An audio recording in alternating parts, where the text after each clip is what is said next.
Hello and welcome back to another edition of Chill with Kaiju Kim. I'm Kaiju Kim. Hope you're all doing well on this lovely afternoon, evening, whatever time it is for you. We have a returning guest this week. He was on the show a few months back talking about his Godzilla Novelization Project, and he's here again tonight to let us know how that's going and what else he's got cooking. Ladies and gentlemen, please welcome back onto the show, Mr. Daniel DiManna. How are you, Kim? Lovely to see you. Lovely indeed. Lovely to see you again, Daniel. How are you? I am fine and dandy. Thank you so very much. It's a lovely day, isn't it? It's a lovely day to be back on the stream. It's a lovely day to be talking with you about writing and various kaiju-related shenanigans. I switched it. That's Australian. Kaiju-related shenanigans. That's Australian. All right, I guess we can be British or Australian. We can switch fine. right over there. I could switch back to that. G'day, Kim. How are you? I'm splendid. I'm glad to have you here. It's a fair dinkum nice day outside. I mean, it's not that nice here. It's like 30 degrees where I am. Not in Australia, despite the accent. But anyway, Kim, I love doing the voices with you, and I love that you do the accent. That you do such a good British accent. Oh, thank you. Years of practice and watching Mary Poppins. Mary Poppins is a great one. Spit Spot. I love that movie. Anyway, yes, I'm doing awesome. How are you tonight, Kim? I'm all right. I'm doing good. I put a little extra effort into my hair in case anyone hasn't noticed. Because I expect everyone, I'm sure, I hope they noticed. I hope they noticed. I hope so, because you look lovely tonight, Kim. Oh, thank you. I needed a little pick me up today, so I decided to make myself look fabulous. Yes. Yes. Right, so let's see who we have in the chat then. All right. We got Sunzilla 2008. Hello there. We've got Nathan Marchand. Hi, Nate. Hi, Nate. Hi. He's not that excited. We just get no exclamation point, just a dot, just a period from him. Leo Yucatan. Hello. And who's this person? Have you heard of him? No, Michael Hamilton. It's not Michelle ringing a bell. Hamilton. Michelle. I'm sorry, Michelle. You're not ringing a bell, Michelle. It's not happening. Not ringing a bell, Michelle. I'm completely surrounded by no Michael Hamiltons at the moment, actually. No Michaels. No, and I mean, maybe a Michelle. It's a nice little icon you got there, though, Michelle. That's neat. Looks like good podcast art. I listened to that show. All right. Hello, Michael. Thank you for stopping by. Hello, Michael. All righty. So it's been a while since you've been on the show. And I don't believe I got to ask you my 3 questions that I like to ask my guests when they come on my show. Yes, the big 3. Yes. How did you get into Godzilla? What's your favorite Godzilla film? And what's your favorite non-Godzilla kaiju film? Oh, dear. Oh, man. So let's see if I can find a way to do this that isn't going to take up the rest of the stream and just bore people to death with my voice. Pardon me. Yikes. Okay, let's try to be professional here. So if I can be professional. So how did so my Godzilla story goes all the way back to when I was 6 years old. Roughly 6. Now, I'm not sure when I first heard the name Godzilla. It's just kind of one of those things that's been omnipresent in my life. I'm pretty sure there was no clear time where I was ever like, who's that? It was just kind of a name I was always familiar with, but I didn't really know anything about it. And it was around the time the 98 film came out in theaters that I started finally really hearing the name a lot. It became, that movie was, the marketing blitz on that thing was huge. So everyone who didn't know who Godzilla was knew who Godzilla was, or at least heard the name by the time that marketing blitz was over. It was insane. And about 2 years after that was when I finally got around to watching one of the movies. I was about 6 years old. And I had been interested in this, like, what is this thing, this dinosaur, this fire-breathing dinosaur? How is that not the coolest thing you've ever heard in your life? How is that not amazing? And I happened to have a friend at the time who had several of the movies in his collection, and he had a home theater in his basement. And I happened to go over, and he said, "Hey, we're gonna watch a Godzilla movie tonight." And thank goodness the one he picked was Godzilla 2000, which was new at the time. It was new at the time, and I know, Kim, that you have a particular attachment to that film as well. I do. Yes, yes, that is. It's in. I fluctuate back and forth sometimes, depending. I think it depends on how I'm feeling on that day, or even who I'm talking to sometimes. But my two favorite Godzilla movies ever are pretty much tied for number one, and that's one of them. It's depending on what day you ask me. Godzilla 2000 is my favorite. It's definitely the film that's the most important to me because it's the one that introduced me to the series. And I think we've talked about this before, but I didn't get to finish it. I watched the first 2/3 of it, and then I had to leave my friend's house, and because I was 6 and at the beck and call of the adult who drove me there, and I had to go because he had to go, and I went home and pestered my poor mother, and I said, "This is the most amazing thing I've ever seen in my life." No, no, you don't understand, Mom. It's a dinosaur that breathes fire. You don't. And she's like, "Yeah, I know who Godzilla is. I know who it is, and there's a bunch more movies out there. There's a lot more." And I'm like, "What?" And my Godzilla journey at that point really kicked off when my mother brought my younger brother and I to our local library, and we rented 2 Godzilla movies from their selection, Mothra vs. Godzilla and Monster Zero. So those became the first 2 that I saw the whole way through, and that is how that's how Godzilla became my bro, because from that point on, I was hooked. And as you can see, the love affair has never really ended. It has consumed my life. No, I couldn't tell. I mean, I don't see a single figure behind you or No, anything no, like that. no. If I were to turn the camera 360, I promise you wouldn't see any other figures either. I'm literally surrounded. I'm everywhere, and I would not have it any other way. I love it. That's So amazing. that was, yeah. So I guess that kind of answered two and one, because Mothra versus Godzilla and Godzilla 2000 are still my 2 favorites after all these years. Godzilla 2000 because how long have you got? First, it's awesome. It's profoundly amazing and deeply, deeply entertaining, and it was my first introduction to the character via the Japanese version of the series.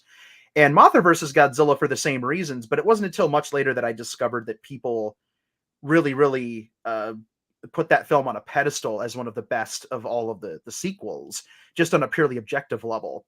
Like it's the critical darling of the Godzilla sequels. It's the Goldfinger, the one where everybody can pretty much agree. And other people who don't like that film that much, that's fine. But on an objective, critical level, it's one of those movies where most people will agree, yeah, everything clicked, everything worked.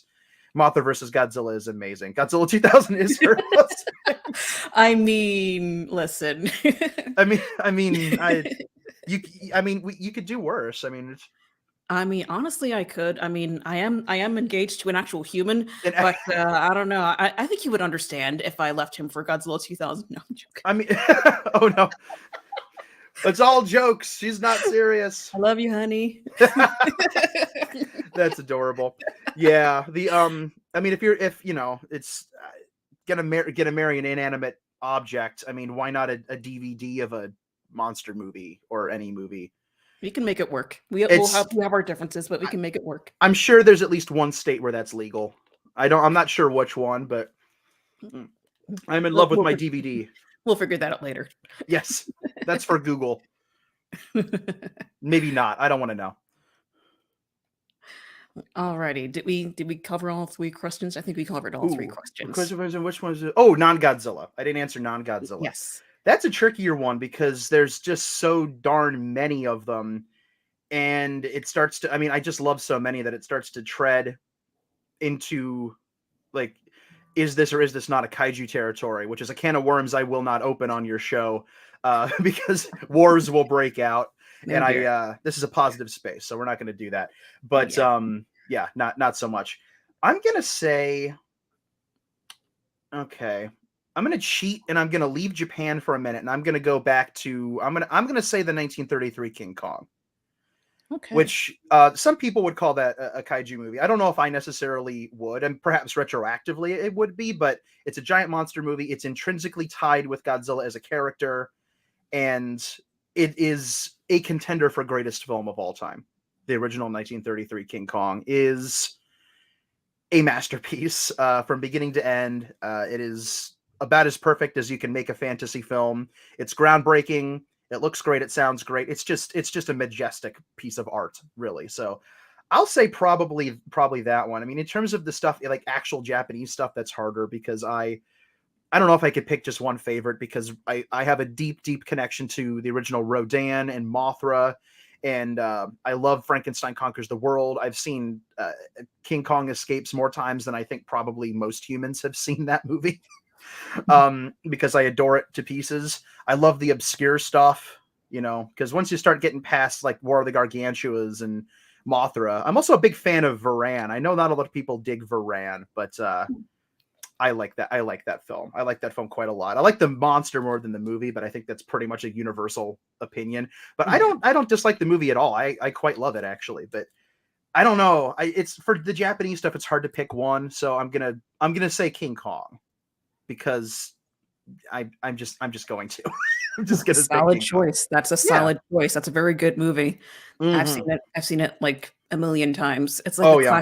classic monster movie. It's just like It doesn't masterpiece. get old. It doesn't get old. No. No, it's ageless. Which is amazing considering next year it'll be 90, Wow. 90 years old. Yeah, that's right. Yeah. 1933. So it'll be 100 years old in 11 years, and that is I don't.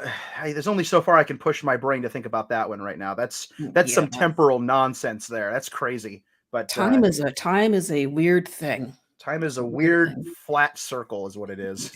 It's weird stuff. Alrighty, so we can go ahead and move on with the interview. Yes. Yes. Mhm. So I'm sure we have maybe a few people in the chat tonight who are not familiar with you or your work. So Yes. if you could, please give us a summary of the Godzilla Novelization Project. All right. As briefly as I can put a something as insane as this project is, the G and it is insane. The GNP, which just celebrated its fourth anniversary a couple of days ago, which is insane to me, is a long form creative endeavor on my part to write full length English language novelizations of all the Japanese Godzilla films, and to share the resulting prose novels 100% free online with any kaiju fan who might like to read them. And that's pretty much the project in a nutshell. There's more to it. There's not just novels involved. I'm also doing short stories and novellas. I'm perspective novellas and timelines, and I have a podcast I host on my Patreon. I also have a Patreon. Like, I have all this crazy stuff going on that branches out from the project and is also part of it, but the meat and bones of it are these ongoing serialized novel adaptations of the movies, which have never been like there's nothing like that in English. Like, that you can't go to a store and buy a novelization of any of the Japanese Godzilla. The English films, yes. Monsterverse, you can go buy novelizations of those. You can go to Barnes Noble probably right now and get Godzilla versus Kong. And it's been a year, maybe it's not in stock, but you can get online. You can buy the Monsterverse films. You can even find the 98 film novelized in multiple places. But the Japanese films have never been given the benefit, and it didn't seem like anybody else was lining up to do it. So I decided I wanted to create that. I wanted that to be something that existed in real space within the fandom, so that people can enjoy it. And nobody was doing it, so I did it, and am still doing it, and will continue to be doing it for a long time. But I love it. Yeah. Yeah, it sounds like that's a project that's going to take a very, very long time. It's very time consuming, but it's very good stuff from what I've seen. Well, thank you. I Yes. appreciate that. So, back in December, on the 30th anniversary of Godzilla vs. King Ghidorah, You announced what I think is kind of a spin-off project called The Mhm. Birth of Godzilla. Tell us about that. How's that going? Oh, that's a yes, yes, yes, indeed. That's definitely a one of these kind of a projects where you have to kind of, yes. The Indeed. eyebrows go up a little, the quizzical voice. Hmm. Mm. An It is intellectual project. it is an it is an intellect. It's insane, but it is intellectual within its insanity. So, man, where do I even start with this? The Birth of Godzilla is technically, I'm classifying it as a GNP novella, but it's basically going to be its own book by the time it's done. It's still part of the GNP, but what it is the culmination of an idea that I've had rattling around in my brain for goodness knows how long. Godzilla versus King Ghidorah, and anybody out in there, the fandom who's talked with me or is friends with me knows this about me, is a film that I adore with all my heart. I love Godzilla versus King Ghidorah. I love the crazy, messed up nonsense time travel. I love everything about that movie, and not despite its weird temporal weirdness, but because of it. I love that film. And if you'll cast your mind back to the film, you and this is for anybody listening, you'll know that pretty much the entire plot of the Futurians, their whole time travel scheme, is entirely predicated on them having found this book, this actual real book that was written in the universe of the film, not an actual real book, but a book that was written in the universe of the movie called Gojira Tanjo, The Birth of Godzilla, written by the film's main character, Terasawa, but he hasn't written it yet. Of course, he's in 1992 Japan. They come from 2204 and it's been, hundreds of years, and his book has been collecting, dust in bargain bins because it didn't sell very well. But the entire theory that Godzilla was, pardon me, was what am I trying to say? I know I can speak English. Words are hard. I Words understand. are difficult. They are very difficult. Okay. Godzilla was, it came from this dinosaur. That's what I'm trying to say. Is that the Logos Island dinosaur, the Godzillasaurus that fights off the American troops, yada yada, from the flashback, becomes Godzilla. That is the idea of the birth of Godzilla. And of course, we know that ends up becoming mostly true throughout the course of the film. But the theory that the dinosaur was the progenitor of Godzilla comes from this theory that Terasawa comes up with. And then he writes the book about it. Nobody cares about the book. And then hundreds of years later, these terrorists find it and use it to launch what is legitimately a terrorist attack on the past, and they hold the government for ransom. And none of that would have happened. They wouldn't have removed the dinosaur from the island via teleportation or put the Dorats on the island to create King Ghidorah. None of that happens if they don't find this book about the birth of Godzilla. And that book, as kind of innocuous as it's presented in the film, it gets one or two close-ups in the movie and they only mention it a few times. But if you stop and think about the story, that book is ridiculously significant. It is the linchpin of the plot. It's MacGuffin-esque. It's not quite a MacGuffin because it isn't. It's only in two shots. It's not. It It's like doesn't become. it's a step above a MacGuffin. Yeah. It's MacGuffin adjacent. It's in the same family. It's like a MacGuffin cousin. It's almost there. A MacGuffin cousin. A MacGuffin cousin. It's almost there, but not quite. But I'm fascinated by this book. This might be complete nonsense to some other fans. It might be the bane of some fans' existence because of the plot holes. But darn it, this stuff fascinates me. So I got it in my head a few years ago that I should write that book. That I should just write that book. And no sane person has these thoughts. Who sits down and says that to do that? I don't know. But my brain was broken enough, apparently, to say to myself, I would love to look inside that book and see what it said. I would love to know what was so interesting and compelling and what was wrong about it too, because the theory isn't completely correct. Because obviously the Godzillasaurus that's on the island becomes the Heisei Godzilla, not the 54 Godzilla. the Futurians miscalculated and thought they were the same critter, but they're not. They're the same Godzilla, but it's obviously not true. So the theory is wrong, but it's right enough that they were able to cause so much destruction. So what's in the book? You don't ever look inside of it. What is in that book? I decided I wanted to find out, so I did it. I'm doing it myself, and I'm making it part of the GNP. But I didn't, because I like making things complicated for myself, even more complicated than that movie already is. I decided that I didn't just want to write the book as a reproduction of a film, like what would have been in universe. That's what it is. But I also thought it would be if I didn't do something extra, it would be a missed opportunity. So and stop me if I get rambly, because this is a long explanation. This is a very long answer.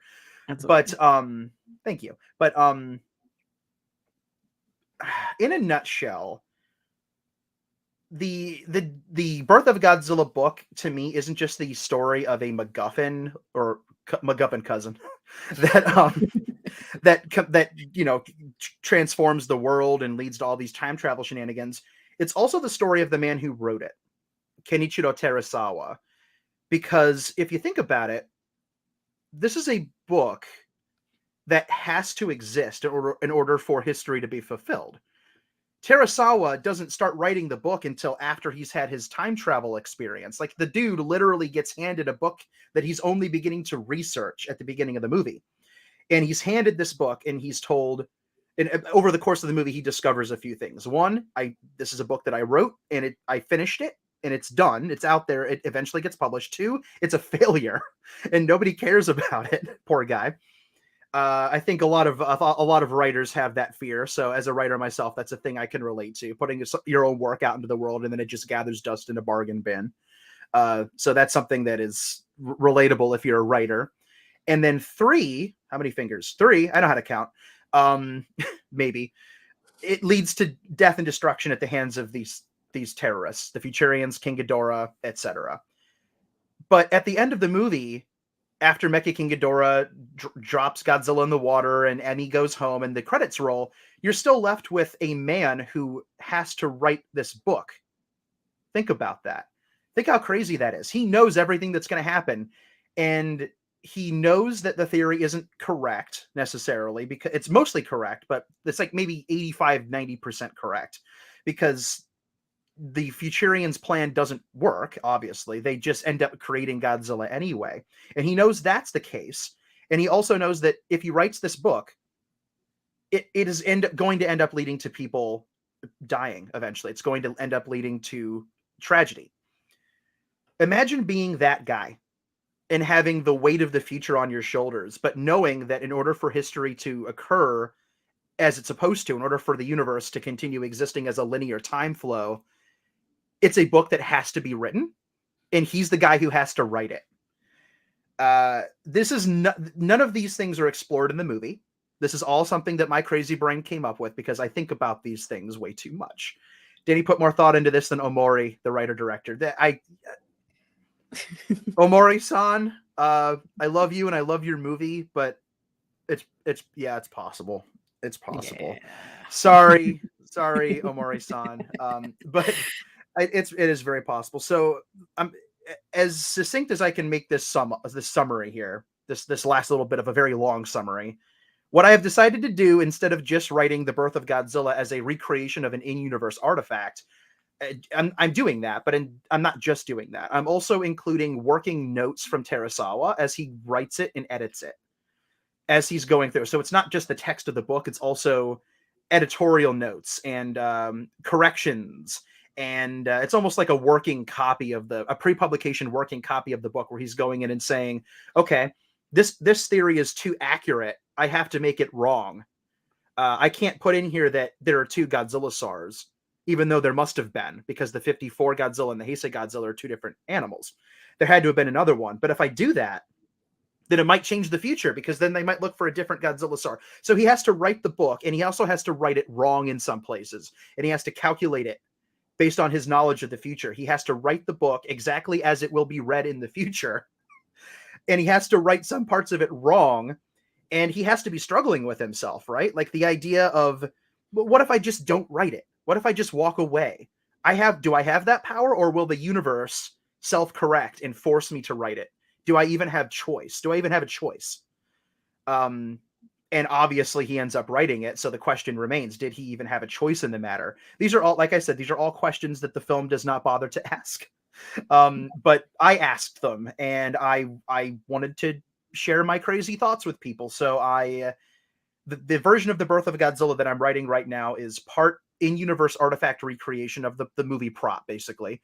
And two, it is an exploration of the mind and motivation behind the guy who feels compelled by the universe and by time to write this thing that he doesn't want to write, but he knows must exist.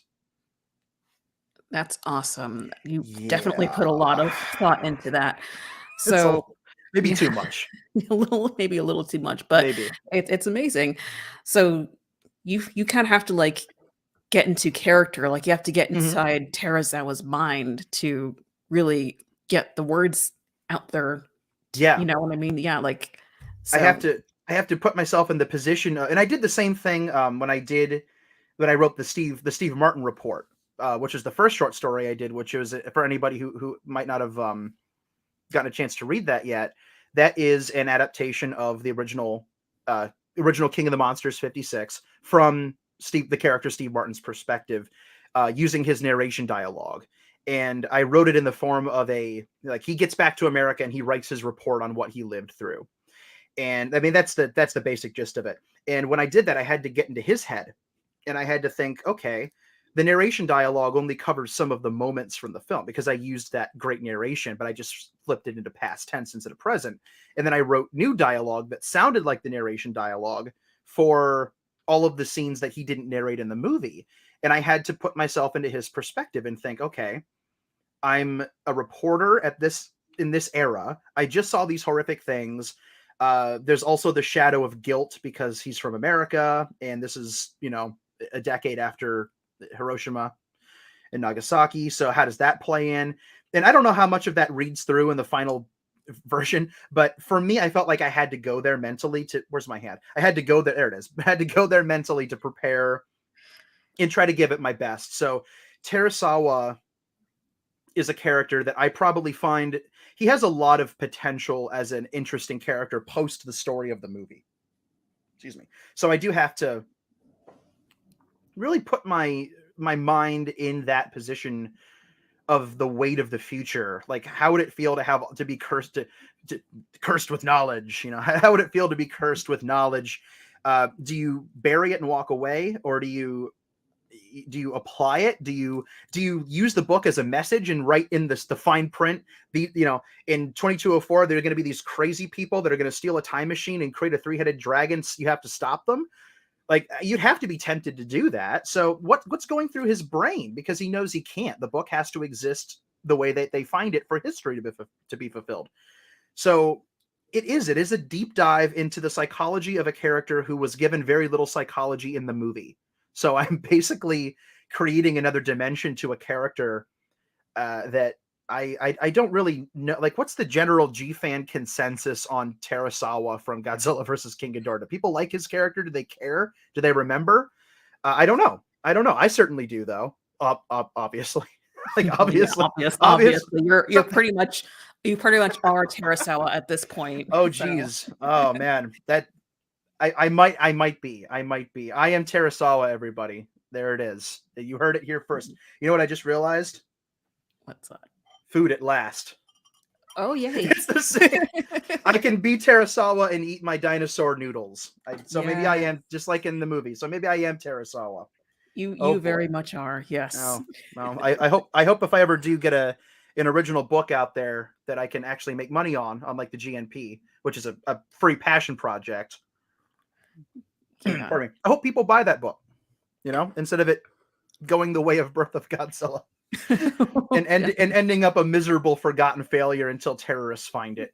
Oh well, I'll buy your book, Dan. Thank you, Kim. I'm going to hold you to that, by the way, even if it's terrible. You got to read it. I will buy it. I'll do a review on it and everything. Yes. And then I'll have you back on the show to talk about it.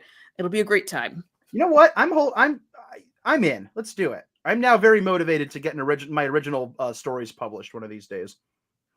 Yeah, go Yeah. for it, because you definitely Yeah. have a creative mind. So Thank you. I want to see all of your stuff that you got in your brain. Just dump everything in your brain into these books. Yes, that's my plan. I I need to just like it. I call it like just creative vomit. It's just like your brain is just exploding onto the. I'm trying to find a less grotesque and horrific way of describing it, other than brain vomit. There's this I just. mean, I call it brain dump. Is that any better? I mean, dump is a less abrasive word than vomit, but the idea is still pretty similar. It's Yeah. it's still it's a cousin, just like the It's a MacGuffin. cousin. Oh, that's funny. Oh, mercy. So, how would you compare the writing process of the Godzilla Novelization Project to the Birth of Godzilla? Like, is it similar, or like it sounds a little more complicated, actually? So, what's your take Oh. on that? Good question. Really good question. I would say it's similar, but in different ways, if that makes any sense. It's still research heavy, but in a more micro way than a macro way, if that makes any sense. So I'll I'll use okay, so I'll use the original Godzilla as a template here. Let's say I'm gonna sit down to write, and I will eventually write another chapter of the original Godzilla. I get asked about that. It's been forever since I've written for that one. And there's actually a reason the reason I stopped on that one, for at least for a while. And now I don't have an excuse at all, but I did stop for a reason, and that was because of the research. Because for the original Godzilla, my process involves, and I'm going to keep this as brief as possible. Like, you got to have a good script to work from, which means either finding a script and or using subtitles. I like to try to find other sources to vet the subtitles, because I don't trust subtitles a lot of the time. Like, there's just a lot of subtitles out there that are rotten and you can't trust them. So I try to be very, very selective when vetting my subtitles. And then there's the research that goes into it. And some of it is obvious, like just reading about the history of the making of the film. I like to study camera angles and cinematography and lighting in some scenes, because that can sometimes dictate how you present a scene in words. It's stuff that I didn't even necessarily think about when I started this project, but now I'm thinking about it, and I've been trying to apply those things. And then there's the historical research. The original Godzilla is deeply, deeply um, historical, cultural, political. It is a very, very. I mean, to say that the original Godzilla is layered is it's a crime against the word understatement. It is a very, very layered film. It is a very, very deep film, and I was doing things like reading A and H bomb survivor testimonials. I was really I already knew a fair amount just from a decade plus of personal research into stuff like the Daigo Fukuryu Maru incident, the Lucky Dragon boat that pardon me, got too close to the H bomb. And that stuff I already knew a lot about, but I was reading like really, really like upsetting stuff, and I had to. I'm a delicate man with a delicate heart, and I had to take a step back from that and go hug a puppy.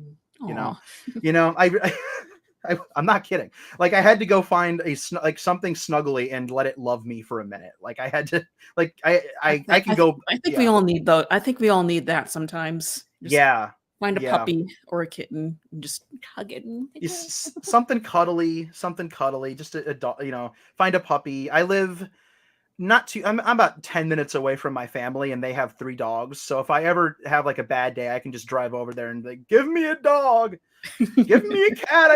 I need love. Oh, hi, mom. Don't worry about it. I'm just here for the dog. No, I've had these conversations with my mom before, and and then inevitably one of the dogs will pee on me, and I'll love it a little less. But I'm just kidding. I still love those dogs. I still love them. But Yeah. ooh, we got a Bonus commentary says, "Make me buyer number 2. I love a book with a deep sci-fi roots and intriguing world building, and what you're doing and what you were just describing sounds like something I would want to read, let alone buy." Thank you, Mr. Commentary, if that is your real name. Mm. We'll never know. No, that is genuinely sweet. Thank you. I appreciate that a lot. But the process for the Birth of Godzilla is a little bit less involved in terms of the historical stuff, and just a little bit more of a it's less research heavy. I'll say that it's less research heavy, but it takes a lot more like thinking. It's a very philosophical project. It's a very deep thinking project. It's a very insert yourself into the history, like you were just talking about before. Like, I am Terasawa. I kind of had to become him in a lot of ways. I still am. I mean, I'm not done with this project by a long shot, but I'm fascinated by character studies, and I'm fascinated by the dramatic potential of familiar faces and characters that I grew up with. I mean, I've been watching Godzilla versus King Ghidorah since I was 7 or 8 years old. And it's just a movie that is ingrained in my brain word for word. You know, the dub, as silly and inaccurate as that dub is I adore it. I adore it completely. And I could probably quote most of it backwards and forwards just because of how many times I wore that tape out as a kid. Danny needs that on a t-shirt. I have Terasawa. Someone make Danny a t-shirt. Yes. That would be very generous and very funny, and I would wear it. I would wear that shirt, and 3 people would understand it and think it's funny, and one of them would be me. But me and the other 2 people would think it's great. But that's hilarious, Nate. I'm the second person. You are the second person, and Nate might be the third. Maybe we get Michael. If we ever uncancel him, he might. We may be able to rope him in. He knows that's a big for on cancellation. He knows that. Yeah, it's a big if. It's a big if. But yeah, it's a different process because it involves like less digging. There's no like real deep history to dig into about this. I basically have to dig into fictional history, but I also have to read a lot between the lines because Godzilla versus King Ghidorah does have so many plot holes. So it's definitely it's less of a historical context kind of a project and more of a fill in the holes and then think way too hard about it. I think I think it all levels out. So I wouldn't say one is necessarily harder than the other or more involved or difficult than the other. But I mean, from my perspective right now, it does feel like this one is a lot more involved. But I think it's just because it takes a lot more mental wherewithal, which I struggle with on my best days. But I think that answered your question. I hope. Yes, it did. Woo. So yay. On average, how long does it take to like write something like this? I see that you did a foreword for this project already. So how long did that take you? Oh man, the foreword on Birth of Godzilla is as about as an afternoon. Honestly, that was one afternoon. I sat down and pumped it out in one afternoon. I did leave it sit, and then I went back the next day and read it and made sure it was, in English, because I was, there's that word again. Not just Danny English, but like English that everyone can understand. Now, Nate, I want a Danny English shirt because where's my finger? There we go. Hey, Nate, I want a Danny English shirt because that applies to me. It's like, yeah, it makes sense up here, but is anybody else gonna like? I don't know. I had it's so funny because when I posted that forward, I had I had a forward and then I had an editorial notes section, and I got a lot more hits on the forward than the editorial notes, just in terms of website clicks, because editorial notes doesn't sound like anything. It sounds like people would naturally click on the forward first. They wouldn't click on editorial notes. They'd they'd go right to the forward. But chronologically, you're supposed to read that batch of notes first, because Terasawa is writing these notes outside of the book narrative, and he's saying, basically what I said before. I have the weight of the world on my shoulders, and if this is to be my epitaph, it had better be a good one, even if no one will remember it. That's one thing I wrote in there, and yeah, it's funny because more people clicked on the forward than on what was the actual introduction. But that's because I gave it a name that made sense in my head, because it really was editorial notes, and that's how it would be labeled. But very few people, I think, saw that and thought that's the beginning of the book. So I have to go and I'm gonna have to make like a key or like directions on how to read this, which I did not anticipate because it makes perfect sense in my brain, as complicated as it is. But I think I'm gonna have to put something out there just because I the last thing I want to do is accidentally confuse people because I didn't think about it from a brain perspective that wasn't my own brain. So I'm sorry if I confused anyone. I will fix it. Yeah, I gotta remember, not everyone has Danny brain.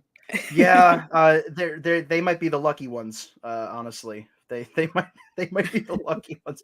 I mean, I don't have a particular. I mean, I'm not trying to like toot my own horn or say I'm like like some kind of create. Like I understand I have reached creative nirvana. No, no, no, no. I'm still learning. I'm experimenting.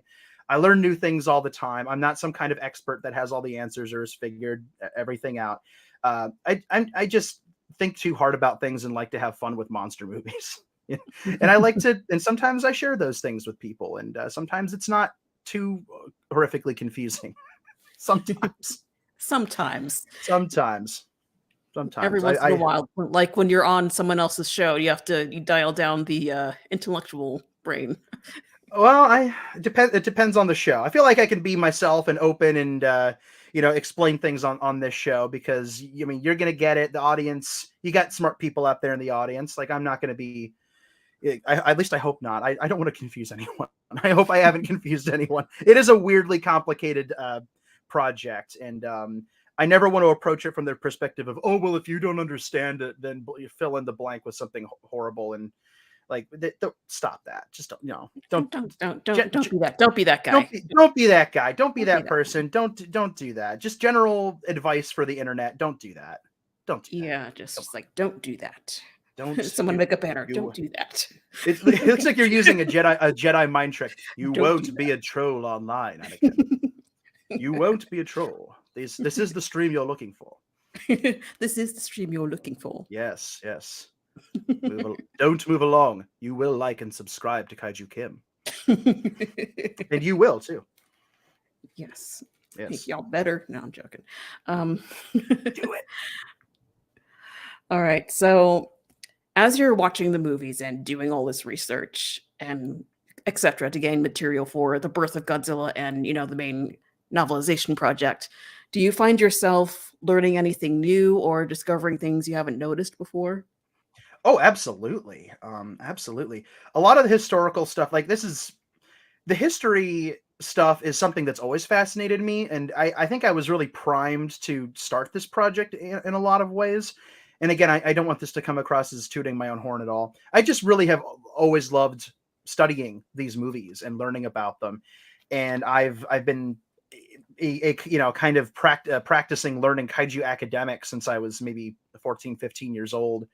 And I started just absorbing all of the knowledge about this stuff that I possibly could, and reading stuff like the Lucky Dragon incident, reading about that stuff, reading about pardon me, the behind the scenes stuff behind the movies, and learning about the people who made them, and learning about the historical and cultural differences, and what's up with Okinawa and Godzilla versus Mechagodzilla. Why does it look like a travelogue in some scenes? Oh, because there's some history there. Why is that scene there? Why is that line there? Why all of these things. So I was really kind of primed, I think, in a lot of ways to apply what I'd been learning over the years to the project.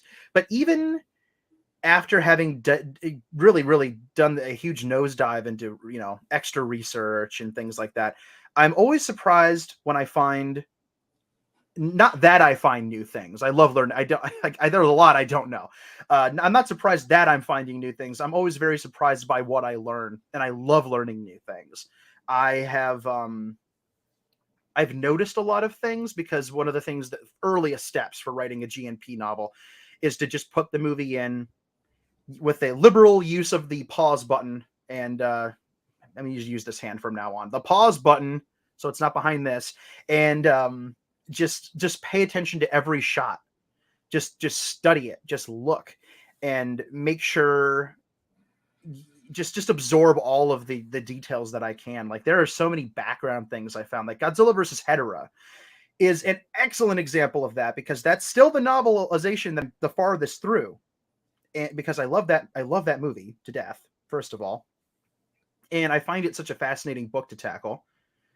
And the things that you find when you pause that movie, little, even just little things. I think one of the most interesting things I did was pause like a nice, crisp, clear Blu-ray copy of the movie on the scene where Yano is diving at the beginning of the film, looking for the monster, and Ken is on the beach, and but in the water he swims through all that refuse.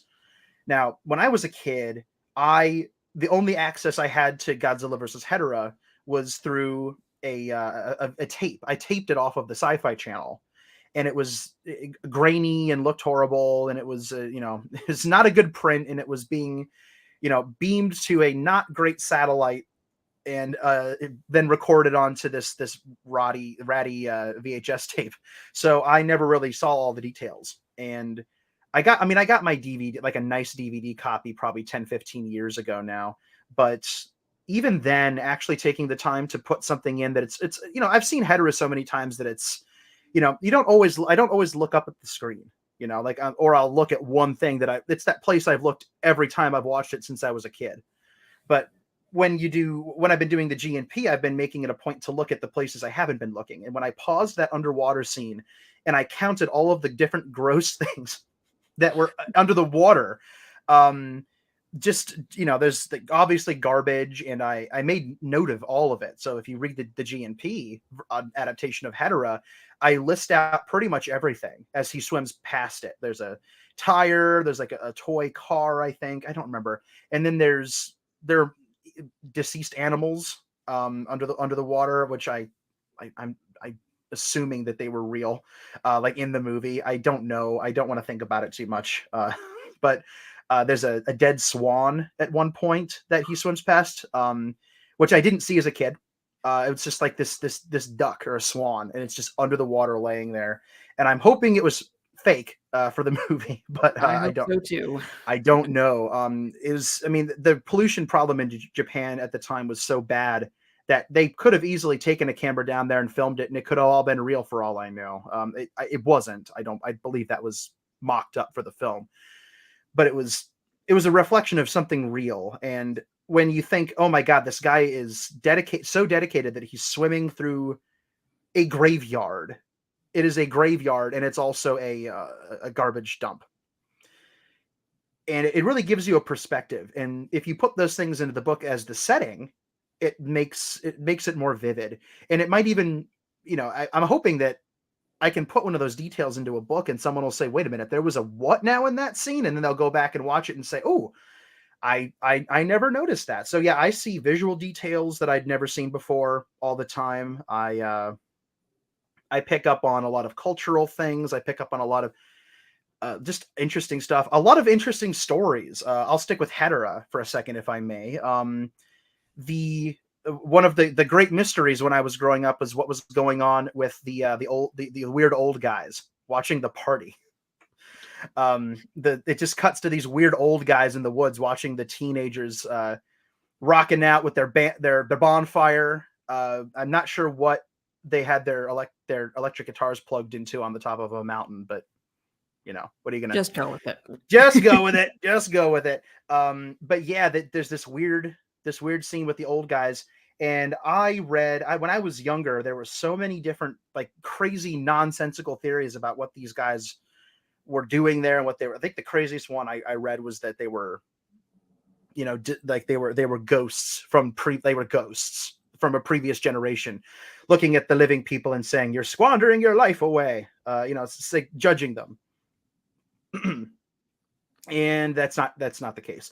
I actually don't remember the name of this particular sect in Japan, but they were of the older generation. It was a real thing, and they really did live up in the mountains. And they were I don't remember the entire story, so I don't want to speak in ignorance here. But it really those older gentlemen in the movie were representations of a real group of people that lived in Japan at the time and were kind of disconnected from modern society and modern technology in a way. And there's a name for them, and I hope the people out there will forgive me. I do not recall the name off the top of my head. I should be able to remember it, but I can't at the moment. I actually had a conversation with August Ragone.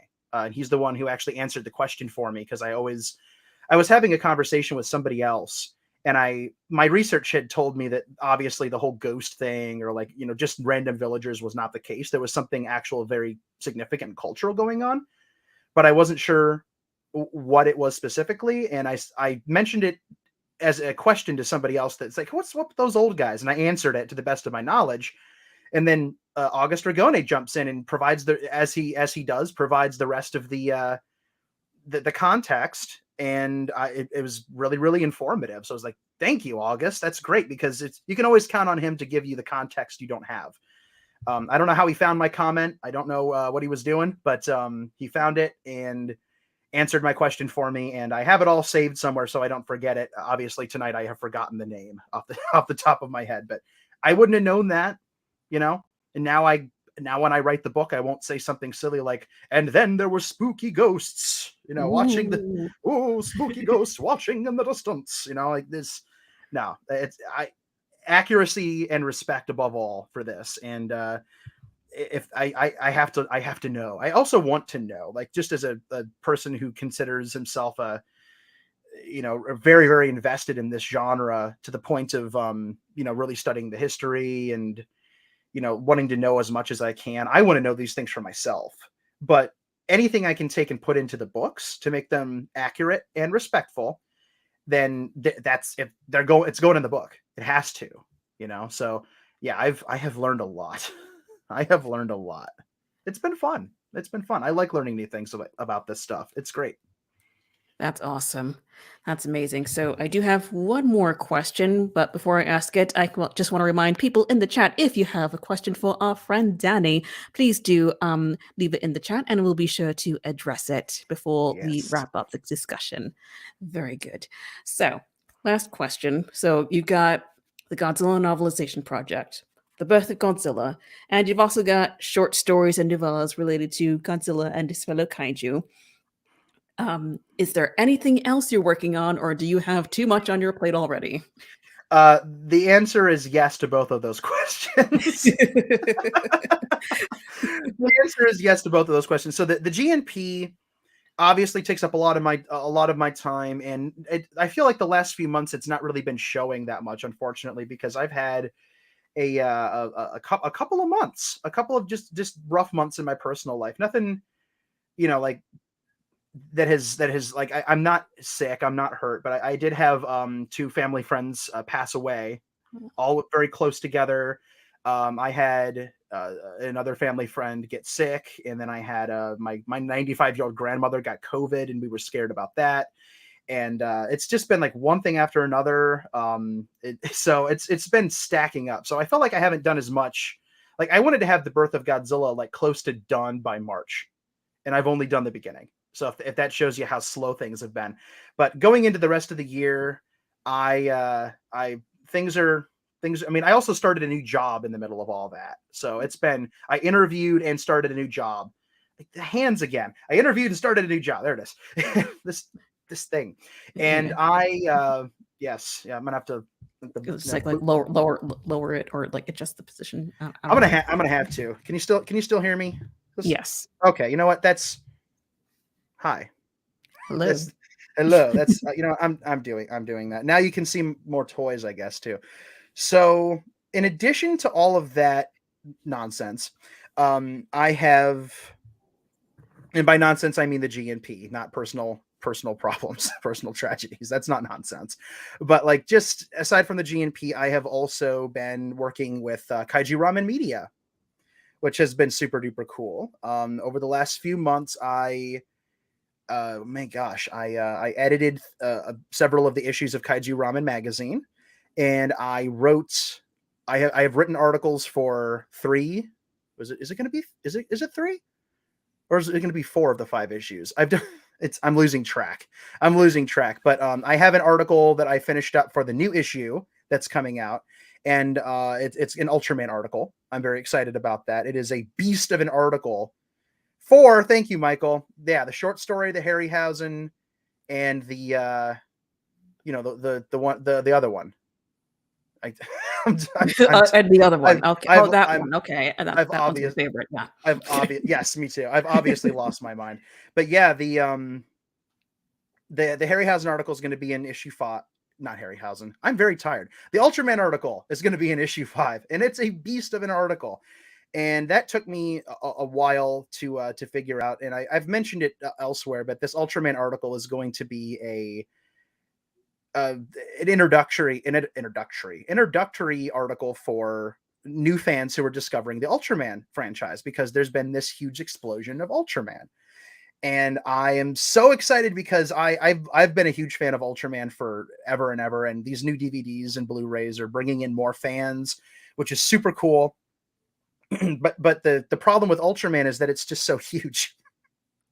It's so, I mean, I would be intimidated now getting into it with the huge amount of material that's out there. So I thought to myself, why not put together something that provides an overview of the entire franchise at a glance and is accessible, something that somebody can flip to in a magazine and say, oh, here's that series, oh, here's this one, and kind of give people a little guide of where to start, so that it's not such a scary, big, intimidating thing to jump into.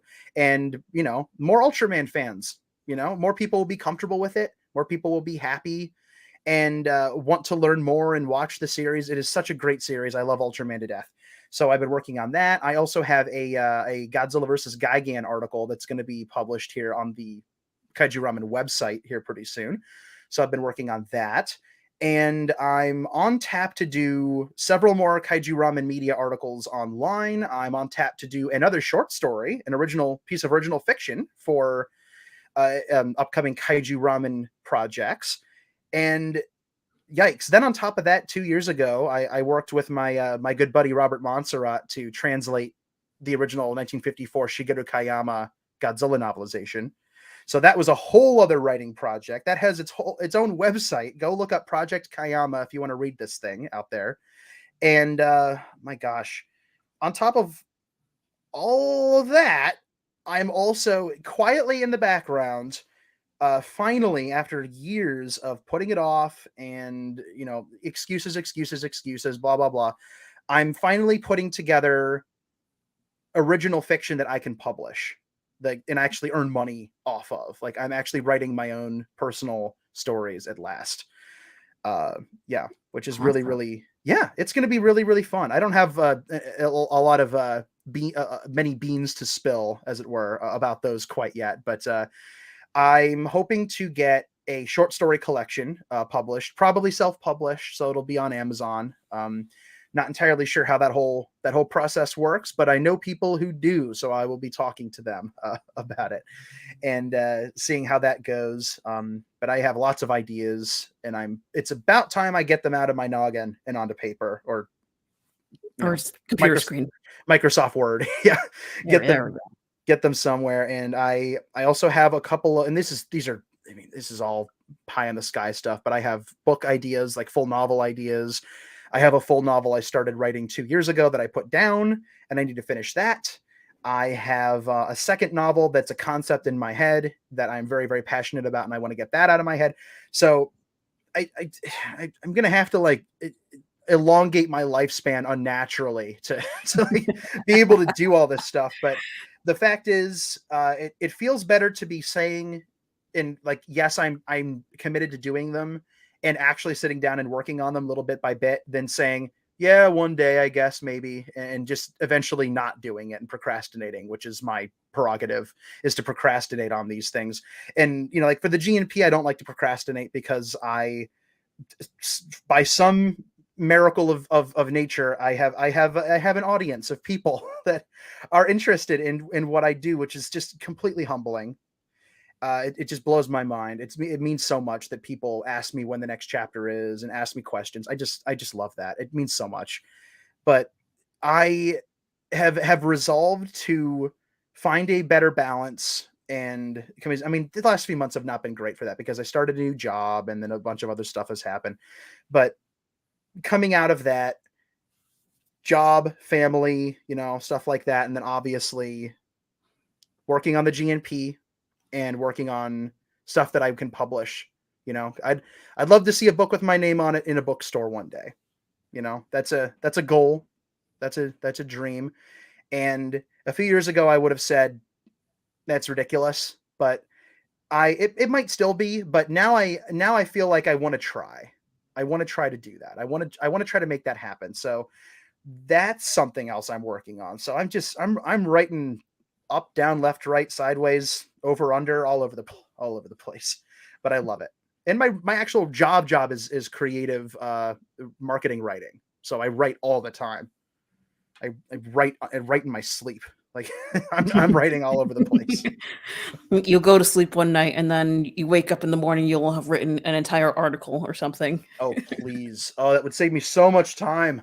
That'd be great. I mean, it won't be good, but maybe I can doctor it. Yeah.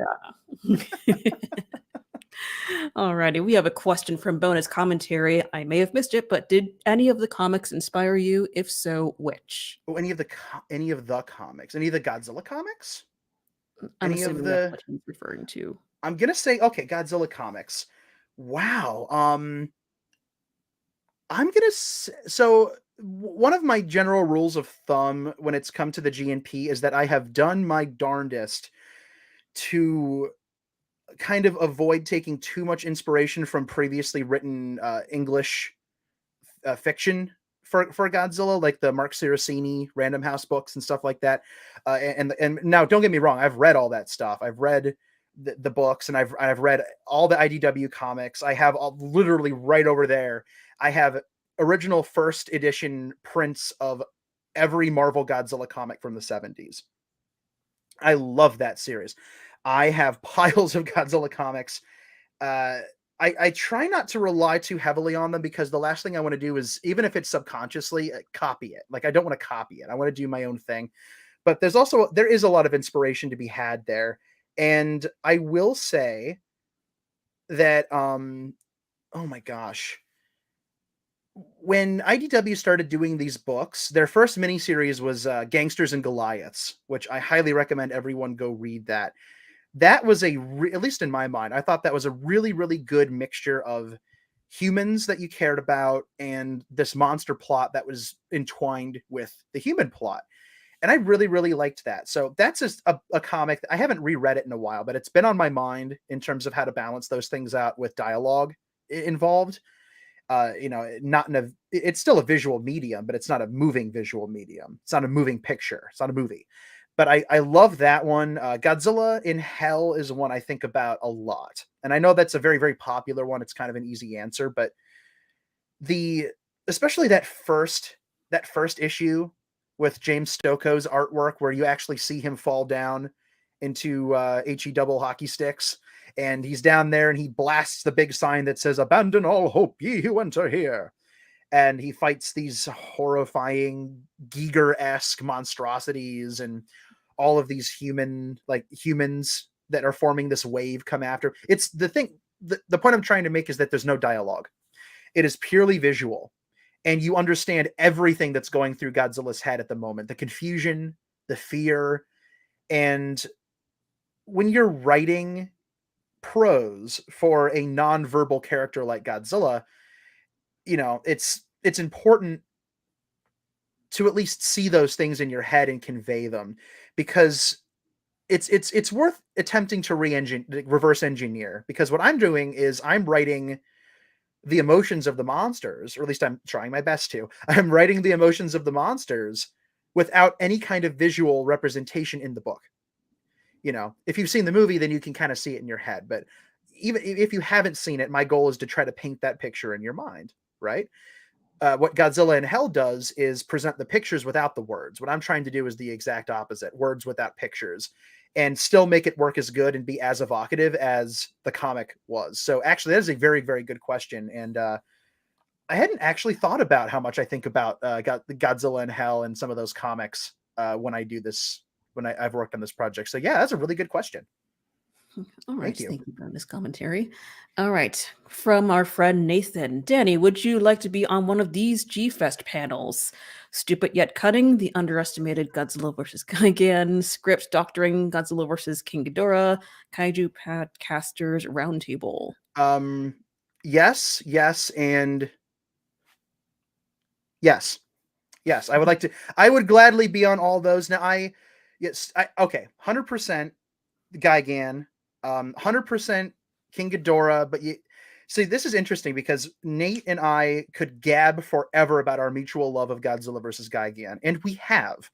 Our opinions on Godzilla versus King Ghidorah are very, very different. He wants to script doctor it, and I think it's beautiful the way it is, shall we say. It is a flawed film, but I don't think about it like that. I just love it too much. So I think that putting the two of us together onto a panel would be interesting. I think that there'd be a lot of discussion there. So I'd be down with that. I'd love to be on a Kaiju Podcasters Roundtable, but I almost feel like I don't I mean, I have a podcast, the Monster Musings podcast, which is just for patrons on the GNP Patreon page. But I almost feel like I don't quite qualify because I don't like, it's just for patrons. I do it every Saturday. You know what? Maybe I'm being unnecessarily mean to myself. Maybe I do qualify, but I don't know. I feel like, getting Kaiju Weekly on there, getting fill in the blank with all the great Kaiju podcasts out there. I feel like they might be a better fit for that than me. I'd love to do it if they'd be willing to have me on. If space is limited, there might be people who qualify more than me. I don't know, but it'd be. I would do it if I got the offer. I would do it. Is this a serious offer, Nathan? Yeah. Those sound like awesome panels that I would like to attend or maybe be a part of. Maybe. Question mark? You could honestly, all three of them. I'd love to have you. You'd be a better fit for Kaiju podcasting than I would. Yeah, I mean, this show can be considered a podcast, so 100%, it could be. I think you'd fit in great on that. Are you planning on going to G-Fest this year? I am. Awesome. I am too. Yay. So yes, I'm excited. Finally, after Check's Watch, 3 years since the last one. Yeah, I'm ready. I'm ready to go back to G-Fest. Yes, serious offer. Hey, Nate. I still don't feel like I can completely trust him. No, I'm just teasing you, Nate. If that's a serious offer, and I assume that decision has to fall on the shoulders of somebody else at G-Fest that's actually making these panels. If I have been given some kind, I find it interesting that if this is an actual invitation that I was asked here, but you know what? Hey, breaking news! I might be on 3 G-Fest panels. hooray! There you go. And hey, if this is a real offer, put Kim's name in there as well for at least the podcasting one. Yes, at least for the podcasting one. Yeah, I would like to be involved. Yes. Yay. Speaking of panels, our friend Michael wants to know, would you rather be on a panel with him or Nate? Michael knows the answer to this question. Why you gotta do that, Michael? No, he knows I'm not going to answer that. That is the worst. That is bait of the highest order. I put up with you two equally. I'll just say that. Just say yes. Yeah. You know what? Yeah. Which one, Nate or Michael? The answer is yeah. Yeah. Yeah, I suppose. Probably. I mean, if I have to. Okay, if I had to pick between Michael and Nate, the answer is Kim. That's the best answer I've heard all night. All right. Oh no, I read ahead. Would you like to be on a panel with me that lays out the reason why Clifford is not a kaiju? I mean, I accept that as a challenge. So. Challenge accepted. Challenge accepted. Oh, see you at G-Fest. Yes. I'll see you in the Royal Rumble at G-Fest. If only I could be the announcer, then I'll do it. You should be an announcer. All right, another question from bonus commentary. Question for both of you that I ask anyone who displays their figures. A robber has broken into your house. What figure do you use? And yes, those ones behind you to defend yourself with. Oh man, I got to use the ones behind me. These are all soft vinyl. I don't think these would. Um, Okay, hang on. Okay, if I have to work with someone behind me, and yes, they are someone. They are my children. yes. Okay, who's okay? Let's see. I don't know. I mean, Oh, I have an empty Criterion case behind me. I can use that to whack them upside the head. Does that count? You could cause some serious damage with that thing. I mean, you'd only probably get one good hit, but Yeah. hang on I a mean, second. like if I whack them upside the head and they collapse, I could just keep get out of my house. Leave! How dare you? Okay, it's Be gotta gone with you. Thus saith the queen. They'll say up the Kaiju Queen. That would be awesome. You know what? Can I cheat? Here's what I would Yes, do. absolutely. I have the Star Ace Ray Harryhausen Triceratops from 1 million years BC. These horns are no joke. Like these Oh, things wow. are like they're not that sharp, but if I got enough momentum, this guy would not break into my house again. That's all I'm gonna say. It's gotta be someone okay. Not cheating, someone behind me. Well, I could use my I don't want to damage my Millennium UFO. Like this thing is too Oh no, beautiful. that's precious. This is precious. Um, like I guess the logical thing was pick something from a movie I don't like, but I love them all, so that doesn't work for me. You know what? I have. Huh. Okay. I don't know if he's not visible, but I have the old '90s Baragon vinyl from Bandai up there, and back in the '90s, those vinyls were bricks. Like they could crack a skull with those things. You could take out somebody's kneecaps, and he's got a built-in horn. He'd Mm. work. He'd work. Oh I'm yeah. gonna say, come at me with my Baragon, and I'll slap it on my hand like a like a gangster. I guess I would use my giant Godzilla versus Kong figure. Oh, the spines. Yes, this guy. Yeah, that's the one. All right. Good Breaking news: Man found with Triceratops lodged in man's chest. More at 11. Godzuki held for questioning. Oh man, that's awesome, man. Triceratops lodged in chest. It's like it was the closest toy. I had no other reason. I had no other choice. I must You had defend no my choice. land. I had to defend my people. My people need me. My vinyl people. Your vital children. My vinyl children for the For the children. children. For the children. For the children. We must do it for the children. There we go. Gotta do it with the voice. Yes, we must do it for the children. Yes. All of the children. All of them. I'm glad we were able to squeeze that in there. All right, Yes. so. Danny, thank you ever so much for coming back onto my show. We must do this again. Oh, we absolutely must. I'm glad. I'm glad you invited me on. There's so many creative, wonderful people in the kaiju community that I feel like you will never run out of cool people to talk to. But I'm glad that you lowered your standards enough to let me on twice, which is Oh, I'm kidding. That's my one self-deprecation bit I'm sneaking in. I don't think that.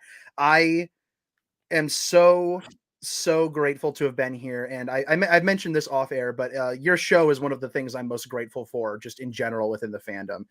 It is such a bastion of just positivity, a good time, not an ounce of like self-importance or just anything. It's relaxing, it's calm, it's positive, it's a lovely thing, it's a good thing, and you're putting it out there for the fandom to enjoy, and I have a tremendous amount of respect for that, and to be asked to come on, it always means a lot. So genuinely, no self-deprecation, any more of that. Thank you for asking me to come back. This was a lot of fun. yes, and this will certainly not be the last time I have you on. It's always a delight to speak with you. Always a delight to speak with you as well. It has been lovely. It has been lovely, and I can't wait till I come back. Actually, I can't wait. It's going to be great. If you ever need a nerd with a silly hat and a bunch of toys behind him, You just call me up. We'll have a bit of a chat, yeah? Splendid. We'll have a spot of Splendid. tea. A spot of tea, a spot of ramen, a spot of ramen, and A spot of ramen. a spot of ramen. Yeah, indeed, and a bit of tea. I do have my nice T-Rex, my nice T-Rex cup. That's amazing. So I will have tea out of a T-Rex coffee mug. I need to get myself one of those. This is this is actually a gift. I'm not sure where you find these. I'm sure they're, you know what? Nah, I thought I could cheat and look at the bottom for a tag. Nope, no tag. No tag. Darn. If I find out, I'll let you know, though. I'll tell you. Please do. I need to add to my nerd collection. Yes. There's very little in this world that is cooler than a good nerdy coffee cup. I'm just saying. Amen. Yes. Alrighty, ladies and gentlemen, to you watching at home, thank you so much for taking time out of your day to hang out with me and my lovely guest. An extra special thank you to Brian Truong, Rogue Firefly, Hipster Punchy, bonus commentary, Danny DiManna, Nathan Marchand, and Miguel Barroso for supporting me on Patreon. If you want to be cool like those people I just mentioned, you can follow the link down below in the description to become a patron for just $1 a month. Not only will you get a live shout out at the end of each episode of Chill with Kaiju Kim, you will also get access to exclusive content such as unreleased videos, behind the scenes vlog, and bloopers. Don't forget to subscribe to this channel if you haven't already, like this stream if you had a good time here tonight, and be sure to come back next Sunday, 7 p.m. Eastern Time, for another edition of Chill with Kaiju Kim. Thanks for watching. I'll see you next time. Goodbye.